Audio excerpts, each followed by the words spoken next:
Masihkah Anda percaya pada pernyataan seorang Ray Rangkuti, pengamat politik yang saya sering kategorikan sebagai pengamat politik yang nyinyir karena menggunakan perspektif tunggal dalam menganalisis fenomena sosial, politik, kebudayaan, dan hidup demokrasi kita, yang selalu mencoba untuk memberikan kritikan tetapi lupa untuk memberikan apresiasi dan perspektif positif untuk membangkitkan optimisme kita tentang Indonesia yang memang tidak baik-baik saja, tetapi kita perlu juga mendengar ada analisis yang cerdas, yang mengedukasi, yang justru mengingatkan kita tentang Indonesia yang berharap bahwa ada banyak hal yang bisa kita lakukan karena kita membangkitkan semangat bersama untuk menata diri menjadi bangsa yang semakin baik. Apa yang ia katakan bahwa Indonesia akan terus gelap kalau Jokowi tidak bisa diadili dalam 1 tahun ini. Pertanyaannya adalah, apakah Anda percaya pada pernyataan seorang Ray Rangkuti ini? Apakah kita bisa mendudukkan secara kritis pada konteks yang sebenarnya? Bagaimana kita memandang sepak terjang Jokowi? Apakah memang ia aktor politik bermasalah, ataukah sebetulnya setiap pengamat politik syarat kepentingan, dan karena itu tidak bebas kepentingan, dan karena itu juga kita bisa memberikan kritik balik bahwa pernyataan seorang Ray Rangkuti ini mewakili sebuah kepentingan ingin menjatuhkan tokoh-tokoh politik yang telah berkontribusi dalam kehidupan sosial, politik, kebudayaan, dan demokrasi di tanah air kita. Selamat datang dalam channel Meragukan Filsafat, sebuah channel yang secara sadar dibangun untuk turut mengedukasi ruang publik virtual Indonesia dengan menawarkan alternatif berpikir dari lensa pemikiran filsafat untuk membaca fenomena sosial, politik, kebudayaan dalam konteks Indonesia kontemporer, tanpa berpretensi untuk menggiring opini kita mempercayai pandangan-pandangan dalam channel ini. Teman-teman, Ray Rangkuti berpendapat bahwa Indonesia akan terus gelap kalau dalam tahun ini kita tidak bisa mengadili Jokowi. Saya ingin katakan bahwa pernyataan Ray Rangkuti ini tidak bebas kepentingan, syarat dengan nilai politik tertentu yang antara lain adalah politik kebencian, politik disinformasi, dan politik fitnah yang terus-menerus dikembangkan oleh lawan-lawan politik, termasuk lawan politik Jokowi dan hari ini lawan politik Prabowo Subianto. Saya ingin membalik logika Ray Rangkuti dengan mengatakan bahwa kita yang berpikir waras rasanya sulit untuk mengatakan bahwa target mengadili Jokowi itu dapat terpenuhi pada tahun ini dengan menyeret Jokowi agar bertanggung jawab secara hukum dengan sepak terjangnya yang dianggap bermasalah dalam 10 tahun ia memimpin Indonesia. Bahkan usaha untuk menyeret Prabowo dalam pusaran persoalan yang lebih sebetulnya memperlihatkan bahwa mereka adalah orang-orang barisan manusia sakit hati belaka yang diharapkan Prabowo mendengarkan pendapat mereka dan membawa Prabowo dalam keberanian untuk mengadili Jokowi. Saya katakan itu tidak mungkin akan dipenuhi oleh Prabowo Subianto. Sebab semangat yang dikembangkan dalam politik Prabowo, sekali lagi berulang-ulang saya katakan, adalah semangat persahabatan. Politik yang dikembangkan Jokowi dulu pada Prabowo adalah politik persahabatan. Dan itulah yang kemudian diterjemahkan oleh seorang Prabowo ketika mengembangkan politik persahabatan dengan siapapun termasuk lawan-lawan politik Prabowo. Karena itu mengharapkan Prabowo mengambil langkah-langkah untuk mengadili Jokowi itu tidak berbasis pada realitas politik yang sebenarnya.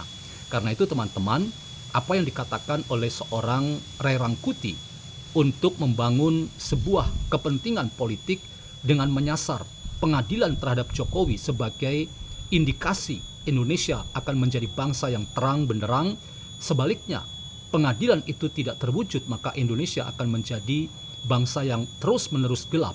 Ini adalah pernyataan yang tidak bebas nilai, tidak bebas kepentingan.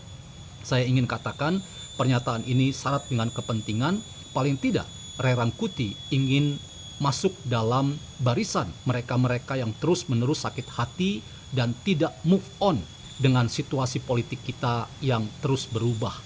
Pandangan bahwa Jokowi adalah aktor bermasalah dan aktor yang penuh dengan kepentingan hidden agenda atau agenda gelap, agenda terselubung yang ingin merusak tatanan berdemokrasi kita.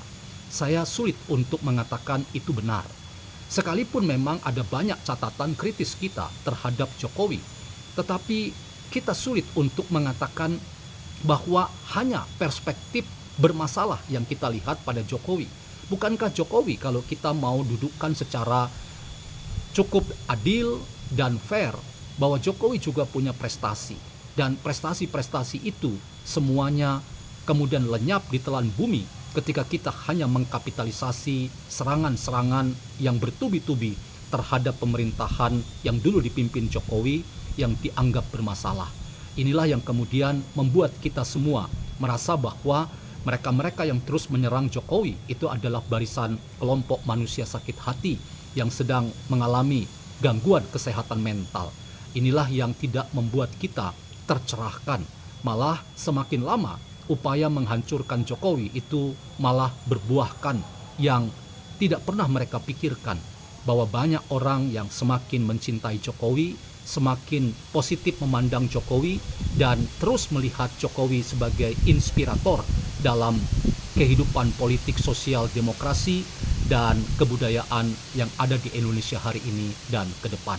Inilah yang kembali harus kita seimbang tempatkan, bahwa pernyataan seorang Ray Rangkuti sekali lagi tidak bebas kepentingan, ada target politik jangka pendek yang ingin mengacaukan kehidupan demokrasi kita dengan terus-menerus menyerang rezim pemerintahan Prabowo untuk menagih keberanian Prabowo untuk melakukan pengadilan terhadap Jokowi.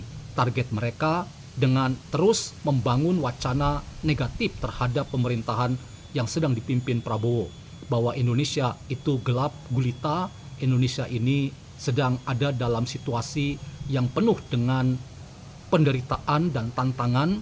Kalau kita ingin keluar dari semuanya itu, maka targetnya adalah pengadilan terhadap Joko Widodo. Inilah sesuatu argumen yang sulit untuk kita tempatkan dalam konstelasi politik hari ini.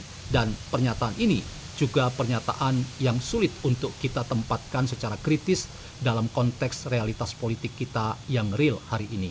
Mereka semua yang terus-menerus mengkapitalisasi pandangan negatif terhadap Jokowi hanyalah pandangan-pandangan yang ulang-ulang saya katakan. Mereka mewakili perspektif kebencian, fitnah, dan disinformasi, dan kalau demikian, maka saya sulit membayangkan target mereka akan berhasil dan pengadilan terhadap Jokowi itu sebetulnya hanya sebuah catatan-catatan yang remeh-temeh belaka, yang tidak penting sama sekali, yang membuat kita tahu bahwa usaha untuk menyerang Jokowi justru membangkitkan sikap simpati terhadap Jokowi. Inilah ilmu yang kita mengerti dalam perspektif keseharian kita. Sebuah serangan itu selalu memiliki pandangan yang alternatif, bahwa serangan selalu juga memunculkan apresiasi. Dan banyak orang yang mengapresiasi justru pada orang yang dianggap bermasalah seperti Jokowi. Setiap kita yang selalu ingin menebar kebencian dan membangun alasan dan argumentasi bahwa ada aktor intelektual yang menyebabkan kekisruhan dalam hidup politik tanah air kita, itu justru melihat sesuatu yang tidak pernah mereka bayangkan. Ada banyak orang yang mencintai Indonesia dan tetap berpikir waras tentang Indonesia dan optimis bahwa Indonesia tidak gelap gulita, Indonesia akan terang benderang justru karena partisipasi kita semua dalam dinamika politik, sosial, budaya, dan demokrasi di tanah air kita. Saya tidak setuju dengan Anda, Bung Ray Rangkuti. Pandangan Anda hanya mewakili perspektif kebencian, dan setiap politik kebencian itu akan dikalahkan oleh perspektif politik yang membangkitkan persahabatan dengan siapapun, termasuk tidak ada lawan politik kita, karena semua adalah sahabat yang mencintai Indonesia dan ingin membangkitkan sebuah Indonesia yang optimis hari ini dan ke depan, karena kita bergandeng tangan sekalipun kita berbeda dalam afiliasi politik kita.